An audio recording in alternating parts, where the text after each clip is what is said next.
modul 3 ya. Modul 3 kita dalam rangka nanti selanjutnya untuk pemberian pengertian awal untuk penentuan posisi horizontal. Masalah pengertian horizontal dan vertikal sudah kita bahas pada modul 2 ya, minggu lalu. Baik. Nah, sebagai dasar sekali menentukan posisi horizontal itu bagaimana? Ya berdasarkan data, jarak, dan sudut. Ya. Jarak apa? Jarak horizontal karena posisinya horizontal. Sudutnya sudut apa? Sudut horizontal. Karena kita akan menentukan posisi horizontal. Nah, sebetulnya yang nanti akan kita lakukan dalam melaksanakan pengukuran sudut dan jarak itu di lapangannya seperti apa? Nah, ini yang kita nanti akan bahas pada modul 3 ini. Di lapangan seperti apa? Nanti yang dipakai di dalam pengolahan data untuk menghitung posisi titik-titik di lapangan itu harus seperti apa jarak dan sudutnya, yaitu sebagai data utama di dalam hal ini. Oke. Nanti tergantung misalnya Pak dengan satelit bagaimana. Pak dengan menggunakan total station seperti apa. Ya, dengan menggunakan teodolit, alat ukur jarak di permukaan bumi lah ya, secara terestrial. Nah, itu bagaimana? Yang kita bahas adalah sekarang terestrial dulu ya. Oke. Nah, karena kita akan menentukan posisi horizontal, maka data yang dipakai itu harus dijadikan dulu dalam arti horizontal. Jarak, kalau kita di kenyataannya misalnya jarak dari, aduh, ini mahasiswanya berpencar-pencar ya, jadi nggak bisa cerita nih. Kalau permukaan bumi itu kan topografi gitu kan ya, ada gunung, ada lembah. Misalnya ada 2 buah titik, satu di lembah, satu di puncak gunung.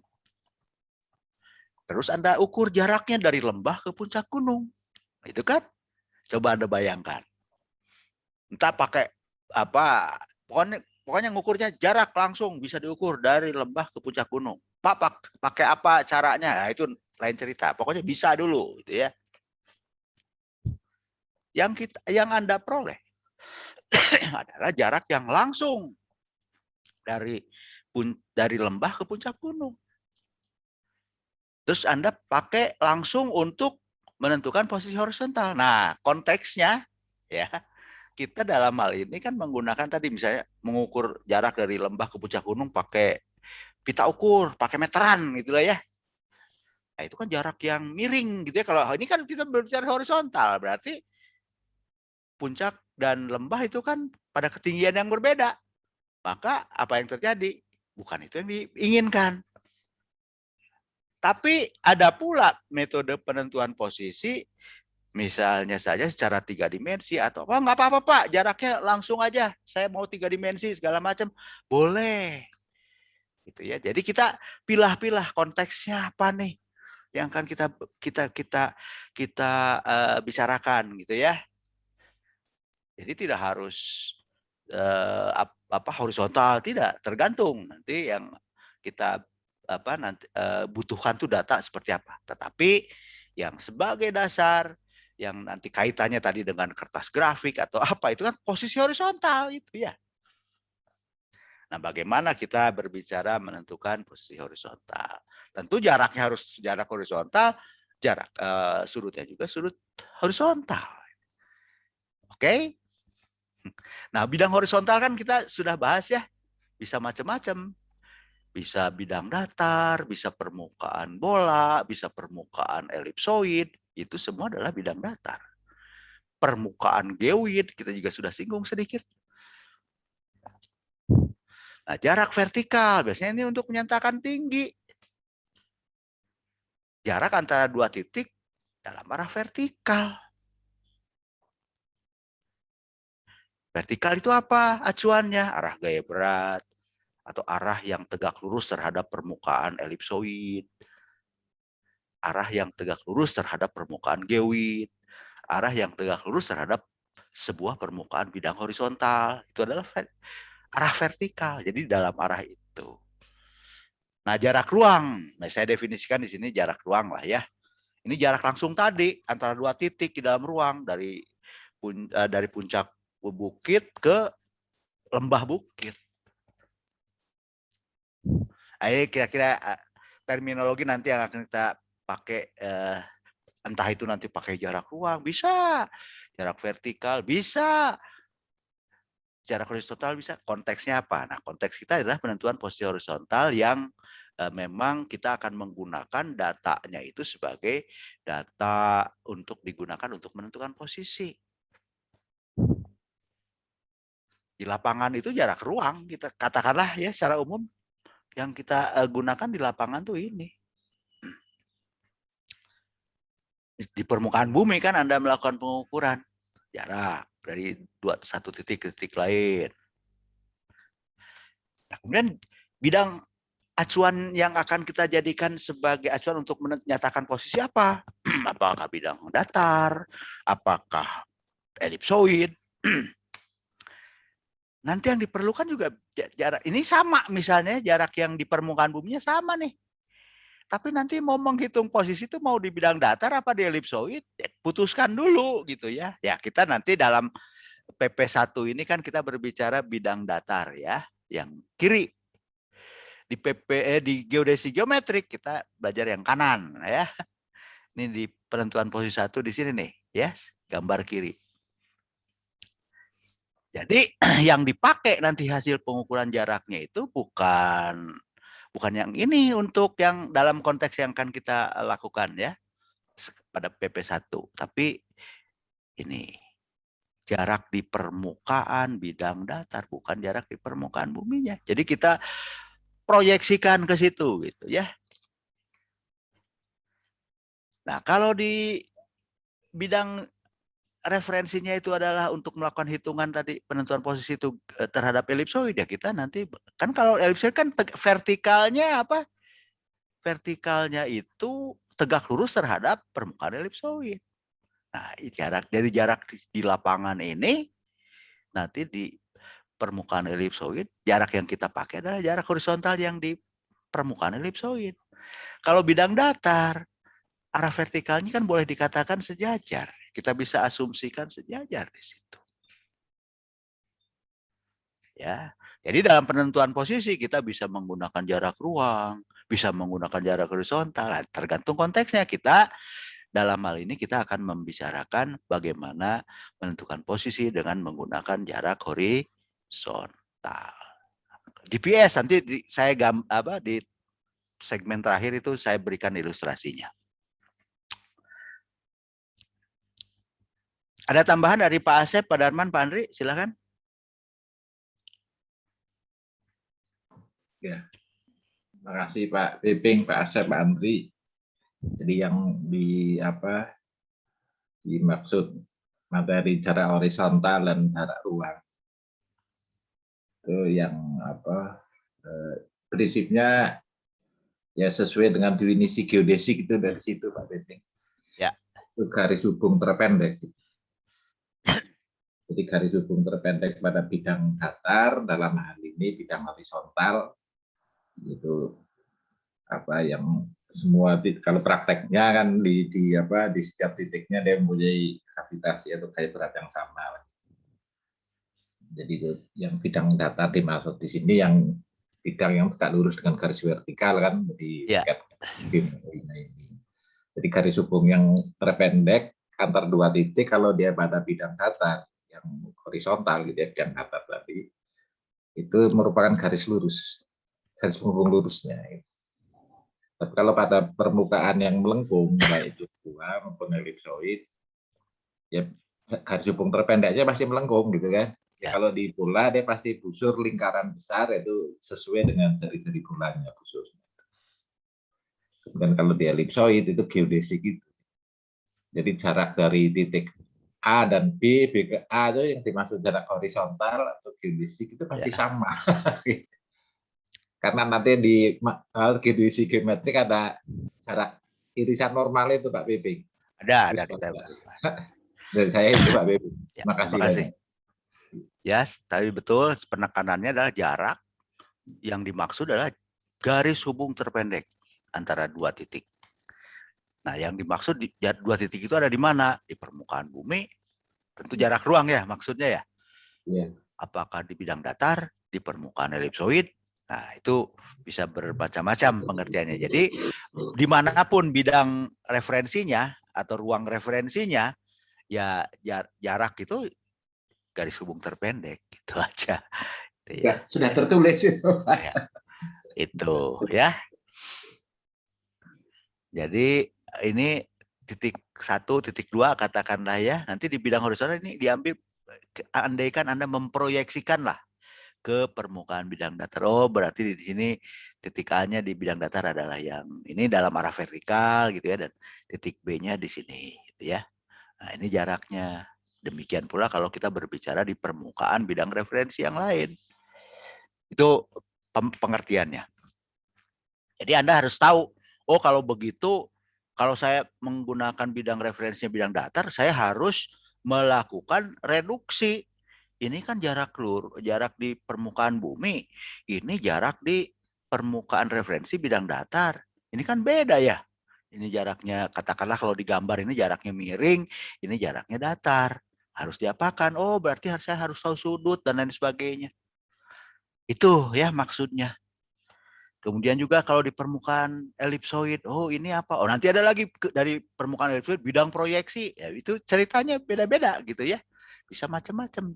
Jadi kita lihat nih, dibutuhkan tuh nanti untuk menentukan posisi itu jarak yang seperti apa, tergantung konteksnya. Kalau pakai satelit gimana? Gitu ya. Dengan satelit pun kita ukur jarak pada dasarnya. Oke, kita lanjutkan ke slide berikutnya. Nah, ini sebagai gambaran juga ya. Berapa sih kalau ini pendekatannya bola dulu lah ya. Sebetulnya kalau efek dari ketinggian gitu ya, saya misalnya di Bandung tingginya 750 meter di atas permukaan elipsoid kan, ini beda-beda ya. Jarak tadi kan kalau tadi kita lihat di sini kan, ini sangat tergantung apa, kalau saya elipsoid kan buatan manusia itu ya. Kalau digonta-ganti elipsoidnya, permukaan buminya tetap gitu ya, kan tingginya berubah-ubah juga. Atau kita lihat juga dari perspektif lain, posisi dari permukaan bumi terhadap elipsoid. Nah, makin tinggi bagaimana, makin rendah bagaimana. Kalau di bidang referensinya bidang datar, tinggi kedua titik itu apa hal yang berbeda.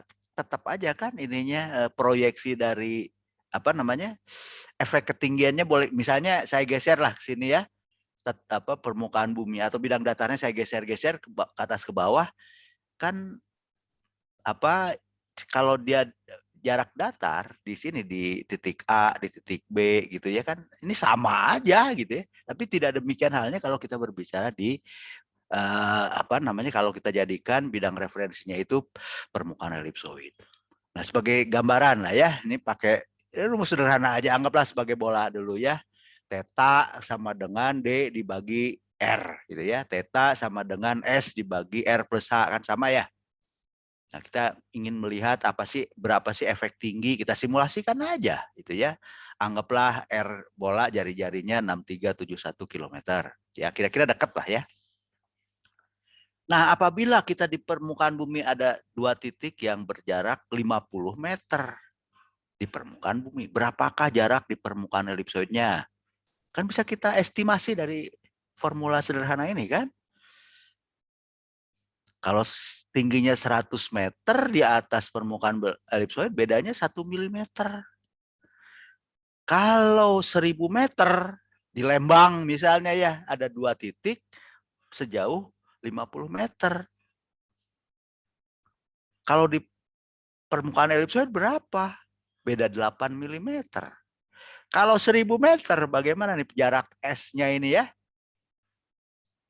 Di Lembang, oh bedanya hampir 1 desi.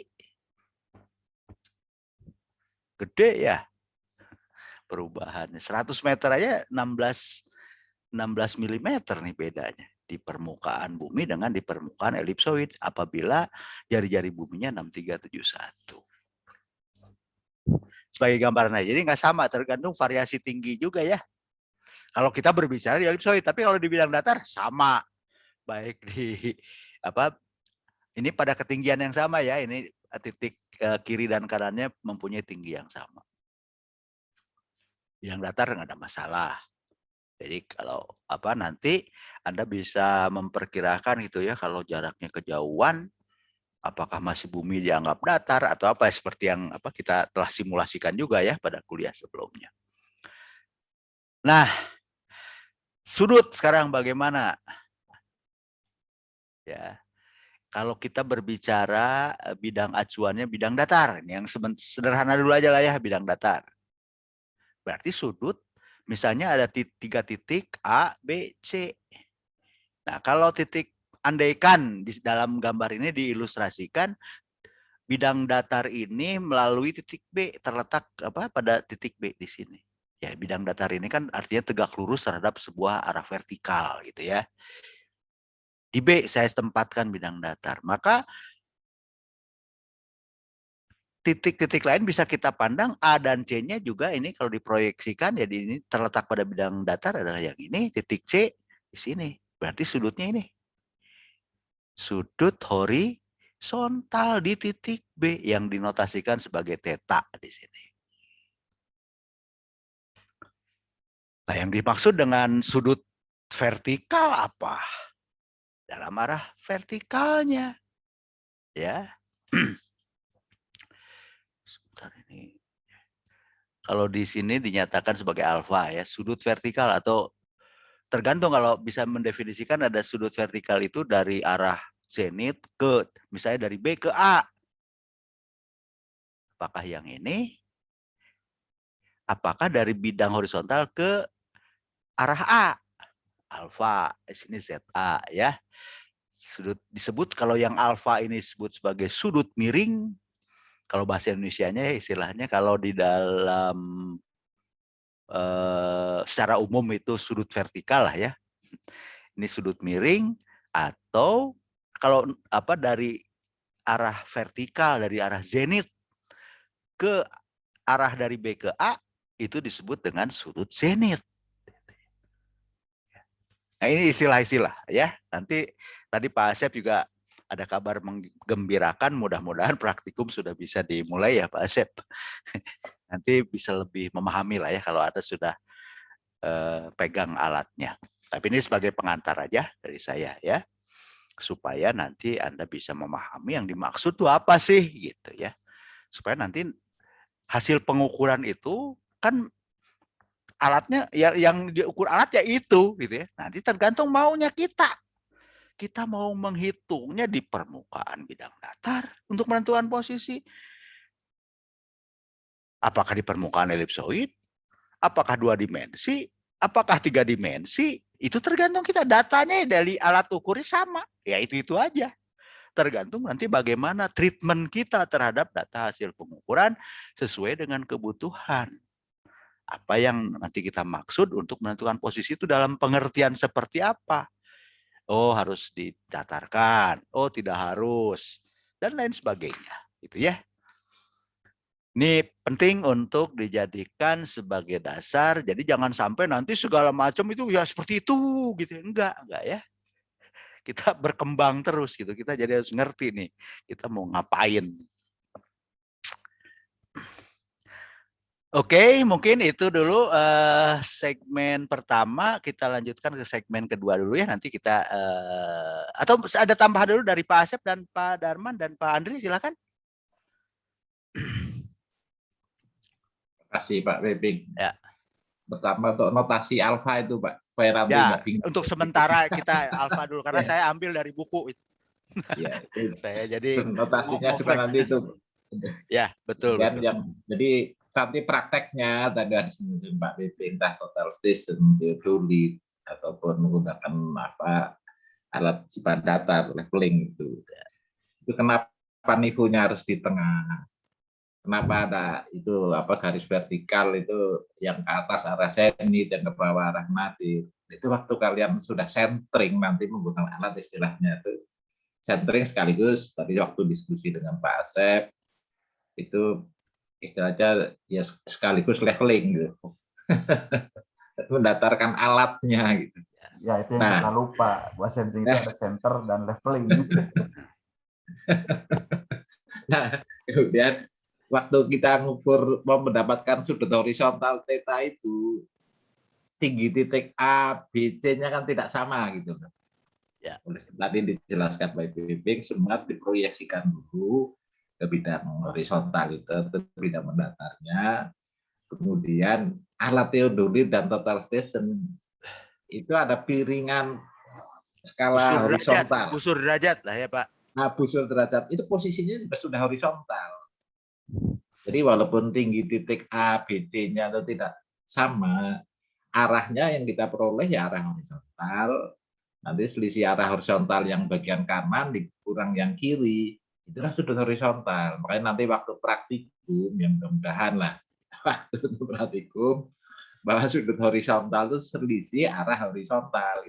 Itu seperti itu. Jadi sudut horizontal adalah sudut yang dibentuk oleh bidang vertikal yang melalui A dan B dengan bidang vertikal yang melalui B dan C. Ya, sudut horizontal. Sudut antar dua bidang. Antar dua bidang. Terima kasih Pak Bimbing. Oke, kita lanjutkan dulu ya. Atau dari mahasiswa dulu lah. Dari mahasiswa belum ada yang nanya nih, masa kita terus yang berbusa-busa. Silahkan dari mahasiswa. Karena ini penting ya.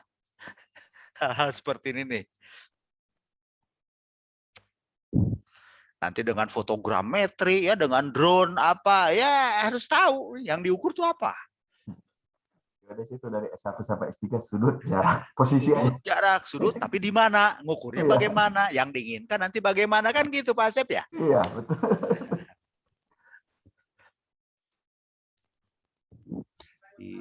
Ya, silakan ada dari mahasiswa. Atau nanti ya kita lanjutkan dulu ya. Kita lanjutkan aja dulu ke segmen 2. 02X mana? 02X di bawah. Nah, ini dia. Nah, ini. Mungkin ini juga sekalian membantu juga untuk tugas ya. Skala. Ini terminologi aja dulu. Karena berangkat dari terminologi baru kita melakukan pekerjaan menentukan posisi. Karena terminologi itu penting gitu ya. Karena ini maunya apa sih gitu kan. Istilahnya apa sih, pengertiannya apa, dari situ kita terjemahkan ke dalam bahasa matematik, ke dalam bagaimana teori matematiknya seperti apa, fisikanya kalau ada seperti apa, kaitkan. Tapi terminologi kenapa penting? Karena ini sudah dijadikan sebagai bahasa yang keseharian di dalam menentukan posisi misalnya, atau Anda baca di literatur juga istilah-istilah ini pasti keluar.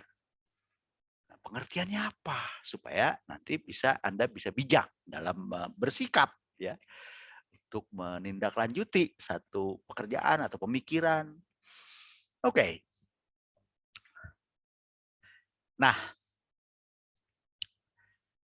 yang pertama ini skala lah, yang paling sederhana kan, dalam bahasa sederhana orang skala itu dapat diartikan sebagai perbandingan jarak.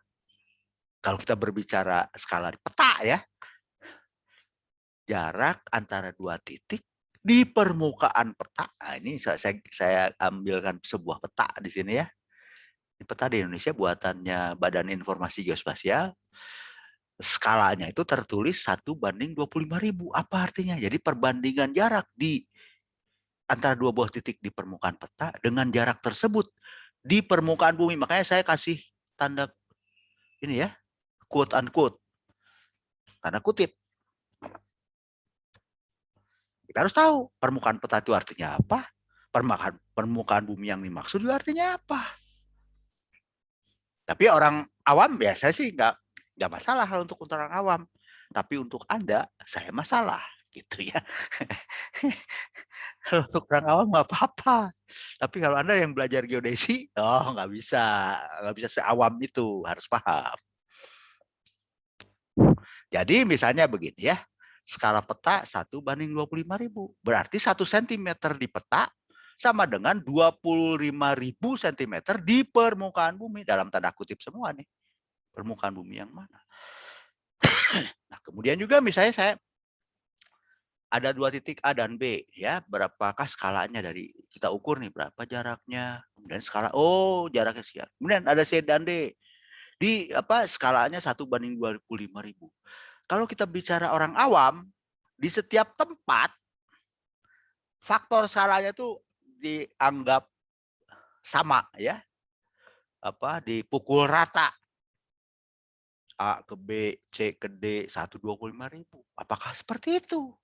Nah, sebagai kita belajar geodesi, ya kita harus coba detailkan. Jadi dianggap faktor skala itu di semua titik di permukaan bumi itu, di permukaan peta ya, bukan di permukaan bumi, di permukaan peta itu dimanapun tempatnya, arahnya kemana sama gitu ya. Nah, itu yang disebut dengan istilah di sini diasumsikan bahwa faktor penyekalaan ke segala arah dan juga di setiap tempat itu homogen. Ya, nanti akan di proyeksi peta dan lain sebagainya kita akan bahas lebih dalam ya tentang ketidakhomogenan. Sebetulnya tidak homogen. Tapi sementara ini homogen lah gitu kan. Untuk memudahkan dulu ya. Apa yang dimaksud dengan permukaan peta? Apa yang dimaksud dengan permukaan bumi? Oke, kita lihat.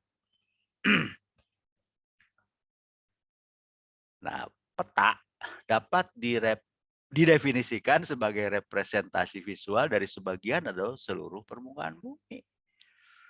Ya, ini peta ini.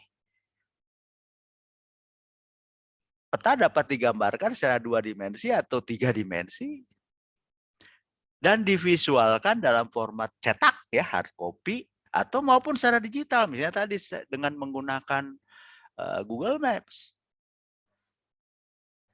Apakah sama pengertiannya hard copy? Kenapa?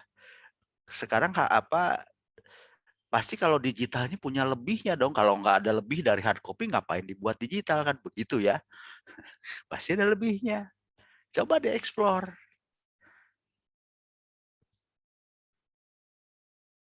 Nah, kita mungkin fokusnya lebih ke peta yang hard copy dulu ya, karena dari situ nanti bisa berkembang ke arah digital.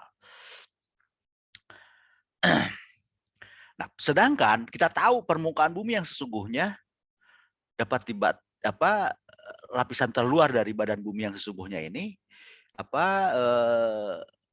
tidak kalau kita lihat dari peta mungkin tidak terasa yang kalau kita berbicara yang format cetak gitu ya, format hard copy, nuansa topografi yang bervariasinya itu kurang terasa.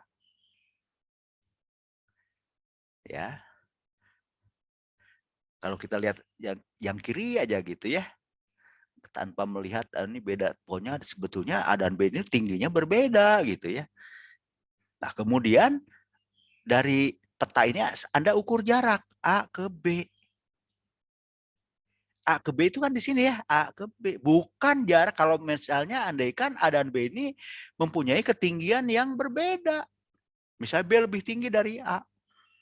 Referensinya bidang datar ini. Kok Pak beda Pak jarak di permukaan bumi dengan jarak di peta? Ya iya, pengertiannya seperti ini. Ini sering terjadi pertanyaan-pertanyaan itu terutama dari non yang geodesi. Nah, kita harus paham. Nah, apalagi kalau misalnya bidang referensi petanya beda-beda, bisa juga misalnya elipsoid atau proyeksi peta. Kok beda Pak jarak di peta dengan di permukaan bumi? Ya iya beda. Kita harus tahu dulu ini peta yang dibuat ini yang asumsi yang kiri atau yang kanan. Harus tahu dulu nih apa yang dilakukan waktu membuat peta ini yang berdasarkan pendekatan kiri atau kanan. Kita harus tahu. Atau mungkin ada pendekatan yang lain yang gambar ketiga gitu ya di sebelah kanan lagi. Kita harus tahu lah itunya.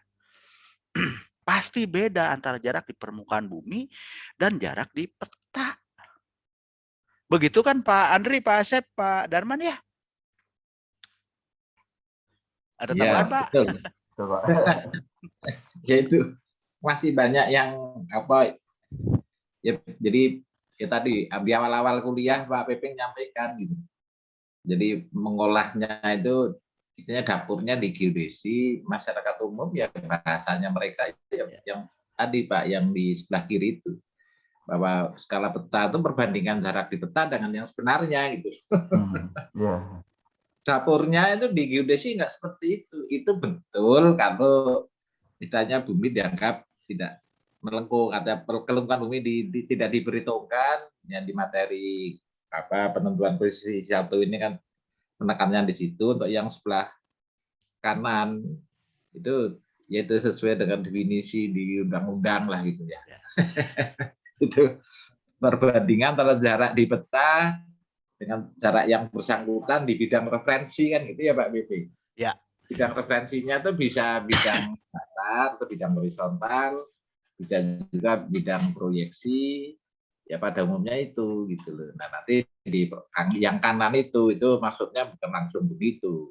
Tadi udah dijelaskan PP dari permukaan bumi fisik atau topografi yang jarak ruang tadi ke permukaan bola atau elipsoid dulu, baru ke bidang proyeksi, baru bicara peta, ada kartografi. Dari proses di situ nanti kalian paham, tapi jangan nanti di mata kuliah geometrik. Oh, dulu diajari di penentuan posisi satu seperti yang ini. Enggak gitu maksudnya, Pak. Harus tahu konteksnya, ya. Harus tahu konteksnya apa gitu. Ya.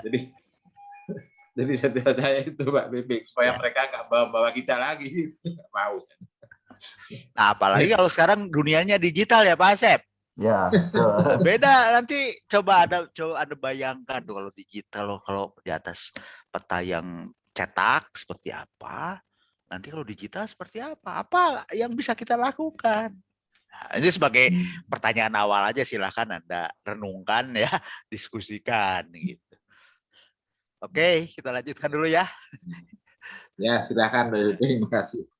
Nah, ini faktor skala tadi ya, homogen, tidak homogen. Saya gambarkan kalau istilahnya nanti Anda belajar di geodesi geometrik, ada materi proyeksi peta, kita berbicara Tissot indicatrix ya Pak Darman ya. Tapi ini sebagai gambaran awal aja, ini sebagai apa ya, visualisasi lah untuk menyatakan bahwa faktor skala itu apakah homogen atau tidak homogen.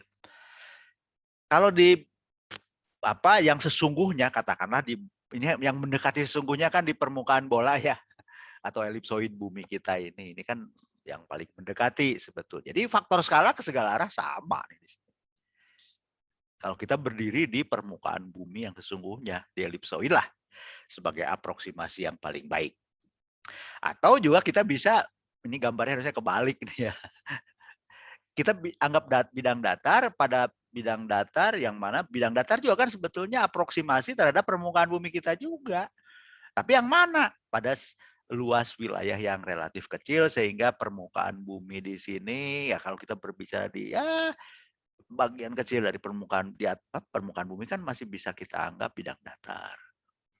Jadi di bidang datar ini kita penekanannya di PP1 itu ini ya, di mana faktor ke segala arah skalanya tidak homogen gitu. Homogen, maaf ya, di dalam satu cakupan wilayah tertentu. Nah, yang tidak homogen seperti apa? Ini ya. Nah, begitu. Anda kan tadi di Google Maps ada gambar dunia gitu ya. Sebentar, saya kembali ke Google Maps dulu biar clear aja.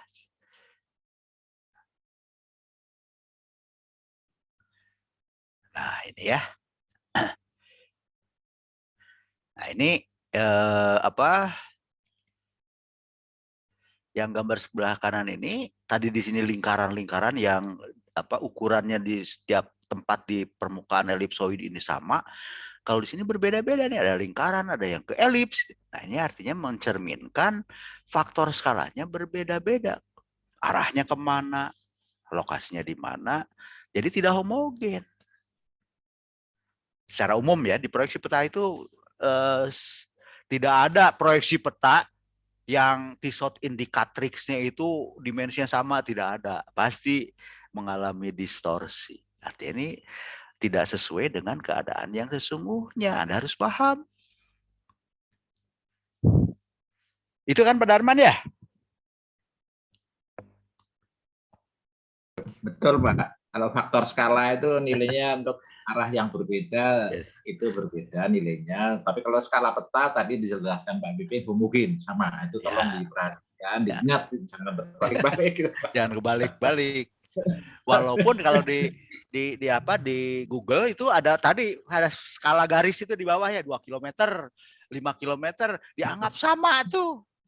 Tapi pada kenyataannya enggak gitu ya. Jadi jangan yang proses ini itu dari bola atau elipsoid bumi matematik itu ke bidang proyeksi peta jangan dianggap sebagai skala peta, bukan.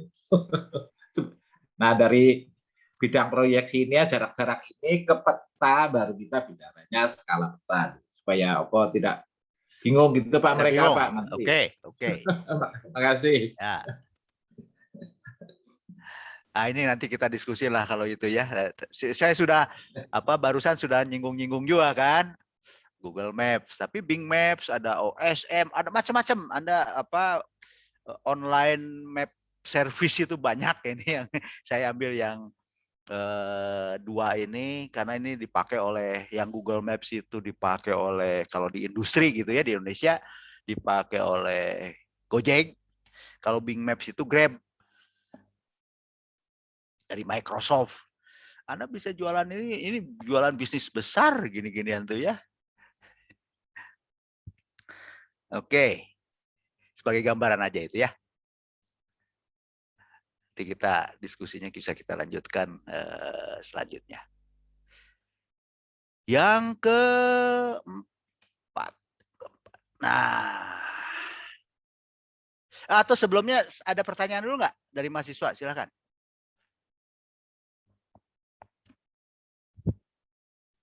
Ada pertanyaan dulu dari mahasiswa? Silakan. Sebelum saya lanjutkan.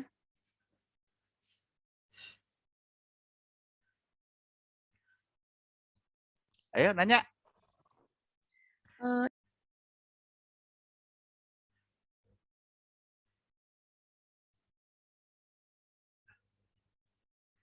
Nah, kita coba aplikasikan untuk tadi ya secara grafis dulu lah yang prinsip dasar dulu gitu ya sebelum kita nanti ke numerik, digital gitu ya. Ini dulu pemahaman dasar dulu. Bagaimana kita mengukur sudut dan mengukur jarak. Oke, nah ini misalnya gini ya. Akan ditentukan jarak horizontal antara dua titik berdasarkan data posisi kedua titik tersebut. Jadi ada dua buah titik yang telah diketahui koordinatnya, gitu ya. Kita plot di atas kertas grafik misalnya. Kemudian kita gunakan alat bantu. Alat untuk mengukur jarak kan salah mistar ukur. Penggaris itu adalah alat ukur. Apapun ininya ya terlepas, pokoknya alat ukur bisa mengukur jarak penggaris itu. Selain membuat garis lurus. Nah, kita berbicara penentuan posisi horizontal 2 dimensi konteksnya ya. Nah, kemudian di kertas grafik kan ada bisa membuat secara ininya kan secara konsepnya bisa membuat sistem koordinat kartesia 2 dimensi di mana kita bisa menggambarkan sumbu X dan sumbu Y-nya. Kemudian kita plot pada skala tertentu misalnya ya.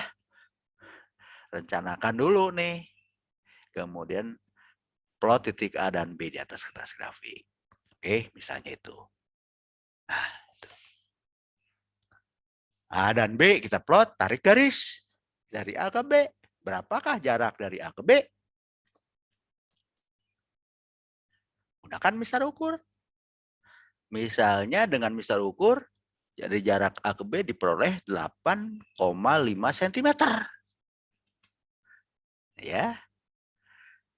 Sebetulnya jarak A ke B berapa sih? Di atas kertas grafik yang Anda gambarkan pada skala 1:100 misalnya. Ya. Itu diperoleh jarak 8,5 cm. Tentu kalau di skala 1:1 atau pada yang sesungguhnya berapa? Ya tinggal dikali 100 kan begitu ya. 8,5 meter. Nah, karena saya di kuliah-kuliah sebelumnya, berapakah jarak dari A ke B tanpa Anda menyatakan skala yang untuk menggambarkan A dan B itu nggak diketahui oleh saya, Anda yang tahu gitu ya. Pak, dari A ke B itu 8,5 cm. Lah, yang dimaksud itu bukan 8,5, tapi ini 8,5 meter. Jadi udah ada mispersepsi di situ aja. Mungkin di kepala Anda itu ada 8, tapi Anda mispersepsi menyampaikan baik itu tulisan maupun tulisan berbeda dengan yang saya harapkan persepsi saya terhadap gambar yang Anda atau hasil pengukuran yang Anda sampaikan. Ya, itu maksudnya. Ada nggak di kelas Pak Andri atau Pak Darman atau Pak Asep yang persoalannya sama itu waktu semester lalu lah paling tidak. Kalau di kelas saya ada itu beberapa. Banyak, Pak. Banyak ya. Iya, betul. Tolong ya ini dipahami gitu. Kemudian oke lah kita kok ini nongol duluan nih.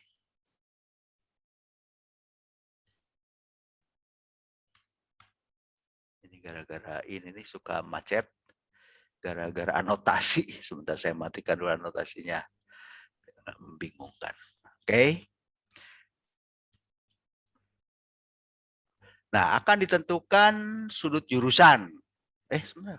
Kok sudut jurusan sih? Oke. Kita belum bahas sebetulnya sudut jurusan ya? Ini jangan-jangan tadi ketiga ya? Sekarang keempat ini harusnya ya? Betul kan? Atau kita skip dulu lah. Saya skip dulu aja ke sudut ya. Nah, ini aja dulu. Akan ditentukan ya, misalnya sudut beta dari 3 buah titik yang telah diketahui koordinatnya. A, B, C. A, B, C itu sudah diketahui. Kita plot di atas kertas grafik. Ya. Berarti kan A, B, C-nya tahu tuh. Berapakah sudut beta? Kan Anda bisa gunakan busur derajat untuk mengetahui berapa sudut beta. Nah itu ya. Itu aja nggak jalan nih komputernya kayaknya ada konflik kayaknya harus di format. Diganti prosesor Pak sama motherboard. Lah masalah nanti nggak tahu lab apakah menyediakan fasilitas itu nggak buat Enggak. saya nggak ya. Saya ajukan coba nanti. Ripuh ininya nih, aduh. Nah, jadi kita gunakan aja busur derajat ya, kita taruh busur derajat dengan pusat busur derajatnya karena akan di titik B ya kita taruh pusat busur derajat di titik B. Dan sudut ini kan sudah di bidang horizontal ya. Berarti kalau saya taruh busur derajat di atas bidang horizontal yaitu kertas grafik, berarti si busur derajatnya sudah dalam kondisi mendatar. Ya, sudah dalam kondisi mendatar atau tegak lurus terhadap arah vertikal. Kita baca aja misalnya di sini 154 dari B ke A, dari B ke C-nya 66 derajat. Ya berarti sudut beta 154 dikurangi 60 derajat. 66 88 derajat. Kira-kira begitu. Ya, simple. Tapi pengertiannya itu, Anda paham. Jangan hanya ngukur. Tapi ngukur itu apa? Nanti kalau diimplementasikan dengan menggunakan alat total station atau theodolit gitu ya, di lapangan. Itu kan pada dasarnya juga kalau Anda bongkar itu alat, isinya tuh busur derajat. Nah, supaya kalau kita ingin mengukur sudut horizontal berarti si alat busur derajat pada theodolit itu harus juga dalam keadaan horizontal.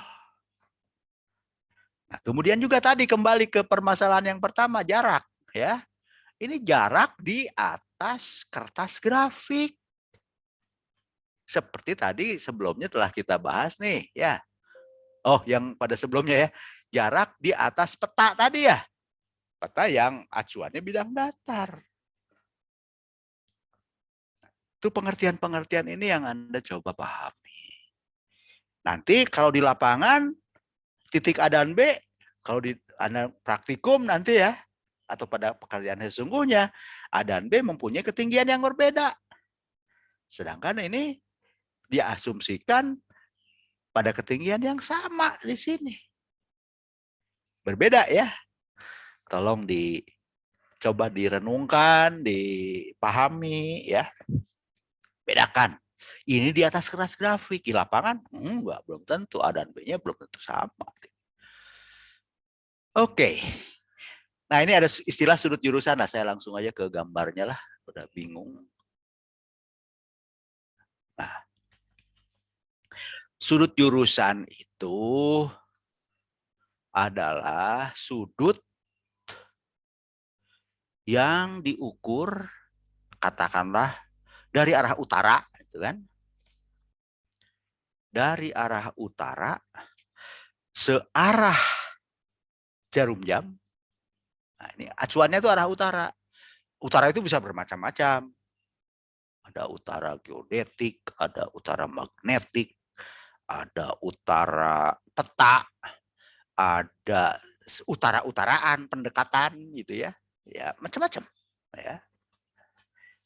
Anggaplah utara dulu lah ya. Terserah nanti apakah dia utara sesungguhnya atau utara peta, utara magnetik.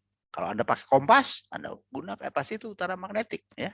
Kutub utaranya kutub utara, kutub magnetik. Jadi andaikan Anda mempunyai sebuah kompas ya, ini menunjukkan arah utara ke sana.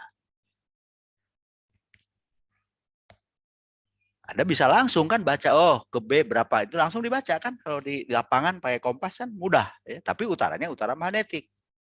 Tapi kalau yang saya gambarkan di slide ini, katakanlah ini adalah utara peta. Sumbu Y-nya itu mengarah ke utara. Dalam pengertian utara peta. Sumbu X-nya tegak lurus sumbu Y. Nah, ada dua titik A dan B yang sudah diketahui koordinatnya. Itu kan? A dan B ini sudah diketahui koordinatnya. Kita plot. Ada istilah sudut jurusan. Sudut yang diukur dari arah utara searah jarum jam. Nah, ini ya. Nah, ini sudut ini. Saya notasikan alfa AB. Tadi saya notasi di sudut itu alfa. Harusnya M ya. Mendingan M. Tadi itu bisa diganti dengan M. Alfa itu sering dinotasikan sebagai sudut jurusan, nanti ada istilah azimut dan lain sebagainya ya. Ini penting ini ya, besaran penting nih, sudut jurusan atau azimut lah nanti ya, dua-duanya itu besaran penting. Pengertiannya dulu nih. Sekali lagi sudut jurusan adalah sudut yang diukur dari arah utara peta dalam hal ini searah jarum jam ke arah yang dimaksud. Arah mana yang dimaksud di sini? Ada arah AB di titik A. Nah, kalau di titik B sudut jurusannya mana? Ya dari gambarkan arah utaranya di titik B, kemudian buat lihat sudut searah jarum jam ke arah A. Nah, sudutnya ini. Ya. Kalau dengan busur derajat kan gampang, tinggal ukur aja, gitu ya. Kalau andaikan saya tempatkan di sini 0 derajat pada busur derajat ya, busur derajatnya pusatnya di titik A, kemudian bacaan di busur derajat arah ke B 68 derajat. Oh, berarti 68 derajat dikurangi 0. Selesai, dapat 68 derajat. Oke. Ada pertanyaan silahkan. Nah, ini nantilah latihannya.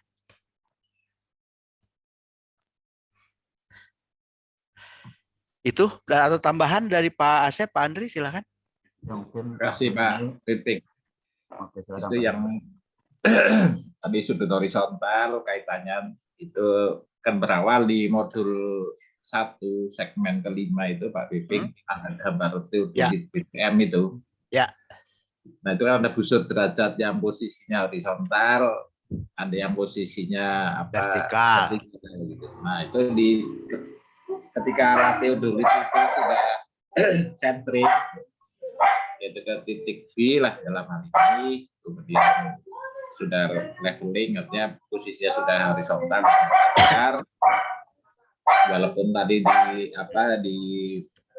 tadi yang dijelaskan Pak Piping itu untuk titik A, titik B, titik T tingginya tidak sama, kan titik A, B, C-nya diproyeksikan pada bidang horizontal melalui titik B. Jadi titik A kita proyeksikan ke bidang horizontal secara tegak lurus dan diproyeksikan ke ortogonal. Kemudian juga titik B-nya, Jo tolong anjing Jo. Itu coba jawab Pak Darman. Ya coba bantu jawab ya. Yang luar bisa sebetulnya kesana dulu Bukan, dia mencoba menjelaskan ini mengukur sudut pakai bahasanya dia gitu. Jadi kaitannya dengan yang modul pertama segmen kelima itu yang teodolit dan BPM itu. Nah itu kan posisinya ada horizontal kalau ada centering, kemudian titik A, C-nya waktu di modul kuliah hari ini tinggi titik A, B, C-nya berbeda, sementara relatif sudut yang kita ukur kan di titik B. Jadi titik A, titik C diproyeksikan secara ortogonal tegak lurus itu ke bidang mendatar atau bidang horizontal menuju titik B. Artinya apa? Walaupun tinggi titik A, B, C-nya tidak sama, tapi arah horizontalnya dalam hal ini arahnya kan dari BC dan BA. Nah, BC-nya itu arah kiri, BA-nya arah kanan, gitu kan? Kalau kita berdiri di titik B, nanti praktikum itu, hanya di sini sudut horizontalnya itu arah horizontal kanan kurang arah horizontal kiri, seperti Pak Piping jelaskan tadi. Gitu. Jadi jangan lupa bahwa prinsipnya sudut horizontal itu selisih antara arah horizontal kanan dikurang kiri. Makanya waktu praktikum nanti teodolitnya itu diputar secara horizontal itu searah putaran jarum jam. Begitu supaya mempermudah gitu. Sangat mempersulit karena hidup ini sudah sulit gitu. Nah, kemudian tadi bicara tentang sudut jurusan. Sudut jurusan itu ya sudut horizontal. Tapi dimulai dari garis yang ke arah utara itu garis sejajar sundui. Yang pertama, yang kedua, tadi disinggung-singgung Pak Piping ada asimut magnet, geodetik, astronomi. Nah itu sebenarnya di lapangan itu seperti apa tadi kalau kita menggunakan kompas itu di situ ada titik A itu kalau kita kompas nipunya syaratnya harus di tengah dulu nipu di kompas kan harus mendatar, kompasnya harus mendatar. Ya, kalau handphone dicek dulu nipunya di tengah belum itu. Nah di tengah artinya kompas ini sudah mendatar gitu. Baru diarahkan ke B, dibacalah arahnya, itulah asimut magnet kan. Yang namanya asimut pasti di sudut horizontal dimulai dari meridian. Yang meridiannya nantilah di geodesimetri pasti detail. Udah mulai dibahas itu meridian apa karena terminologi juga harus clear ya, gitu ya. Ya, jadi meridian kan melengkung kurva gitu. Sudut antara kurva meridian dalam ini yang melalui titik A dengan garis lurus yang melalui titik A itu kan sudutnya garis singgungnya yang meridian kan kopa tadi. Nah, garis singgungnya itulah itu pasti mengarah ke utara. Jadi bukan yang melengkung tadi gitu. Menghitung sudut kan begitu, mengukur sudut itu. Ya. Jadi kalau garis sudut jurusan, sudut horizontal dimulai dari garis sumbu Y atau garis jajar sumbu Y sampai ke sisi yang bersangkutan, searah putaran jarum jam. Kalau asimut, entah itu geodetik, entah astronomik ataupun magnetik, dihitung atau dimulai dari arah meridian itu garis singgungnya. Jadi kan dianggapan bahwa garis singgungnya itu kita tetapkan sebagai sumbu Y atau arah garis datar sumbu Y. Kalau sumbu Y-nya itu digeser ke titik A ya, absis ordinat titik A-nya, absis titik A-nya ya sama dengan 0. Nah, itu bersih betul itu. Antara alat dengan konsep dengan penerapan matematikanya di hitungan posisi itu penting sekali. Tolong diingat lagi rumus-rumusnya di kalkulus. Dari saya itu Pak Piping itu penting sekali Pak Piping sampaikan itu disimulasikan dengan ya, makasih. Ya Pak Asep masih ada yang ingin sampaikan? Ya, Pendek aja Pak Asep. Sedikit aja tadi udah disinggung ya sama Pak Darman. Jadi ini yang harus ditekankan mahasiswa ya. Ini mungkin tadi kenapa di sini ada kasus 2 dulu 3. Jadi yang mencoba dijelaskan itu arah dan kemudian sudut. Jadi sudut itu kan selisih 2 arah secara umum ya. Kalau lihat di sini selisih 2 arah gitu kan, sudut itu, sudut beta itu. Nah, ini mungkin ada sering mengukur sudut ya. Tapi garis yang ada pada busur itu sebetulnya arah ya. Arah menuju 0, 10, 20. Nah, di sini kalau misalnya pas kemudian 0-nya itu ke utara, itulah sudut jurusan ya. Jadi sudut jurusan. Nah, kenapa ini harus ditekankan? Karena sampai sekarang pun saya kalau nanya ke mahasiswa bagaimana mengukur poligon, dia nggak tahu apa karena dia memang itulah pengaruh tidak praktikum. Yang dilakukan mengukur jarak dan mengukur arah gitu terus. Saya pikir kalau mengukur arah terus-terusan kapan selesainya gitu kan. Nah, makanya sebetulnya yang ditentukan itu sudut ya, sudutnya gitu kan. Hanya memang sudut ini kita peroleh dengan cara menselisihkan 2 arah ya. Selisih dari 2 arah atau di sini kalau arah acuannya ke utara peta itu jadi sudut jurusan. Nah, ini jadi, sudut merupakan selisih antara sudut jurusan. Gitu ya, bisa gitu ya. Ya, betul. Itu. Karena sudut jurusan juga arah horizontal. Oke, mungkin Pak Darman karena waktu ya. Pak Andri mungkin, Pak Andri. Pak Andri sedang ada on yang lain mungkin. Oh ya, ada on yang lain ya. Iya. Ini perlu ditekankan berulang-ulang Pak Piping supaya mereka salah ke mata kuliah berikutnya itu. Ya. Terima kasih. Atau ya mungkin yang pesan terakhir dari saya mungkin tentang tadi terkait laporan ya. Silakan untuk silakan Anda perbaikilah gitu ya. Untuk latihan aja dulu awal-awal ini, nanti kan ini akan bermanfaat untuk menuliskan laporan ke depannya juga. Mungkin itu ya Pak Asep, Pak Darman ya? Ya, betul. Ya, betul Pak. Ya. Silakan Anda perbaiki ya. Ya. Nggak apa-apa, Anda kan belajar. Nggak ada masalah. Gitu ya. Kita ingin Anda menjadi lebih baik gitu aja kok. Dan baik. Ini Pak Piping. Ya, ada materi-materi yang dari modul 1, 2 yang hari ini. Ya. Silahkan ada yang perlu didiskusikan, entah mau dikonfirmasi atau ditanyakan, ditulis. Ya. Jadi waktu kuliah berikutnya tinggal kalian baca pertanyaannya. Kita diskusikan bersama-sama. Jadi lebih 2 arah gitu. Makasih banyak Pak Piping. Ya, terima kasih juga Pak Darman. Pak Asep ingin saya sampaikan? Sudah, paling nanti kalau untuk perbaikan coba dibuat dulu ya sebelum membuat tulisan, dibuat dulu flowchart-nya lah, diagram alirnya. Ya.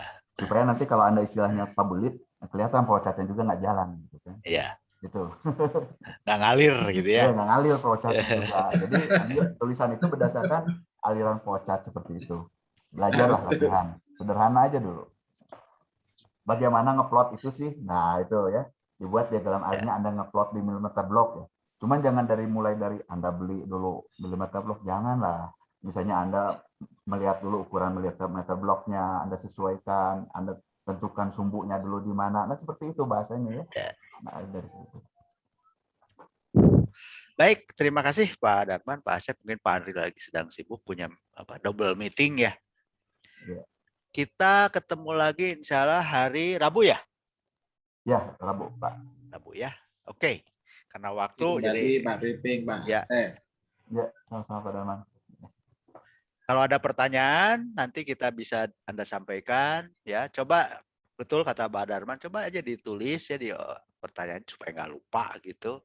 Nanti Anda bisa sampaikan di kuliah hari Rabu. Oke? Kita ketemu lagi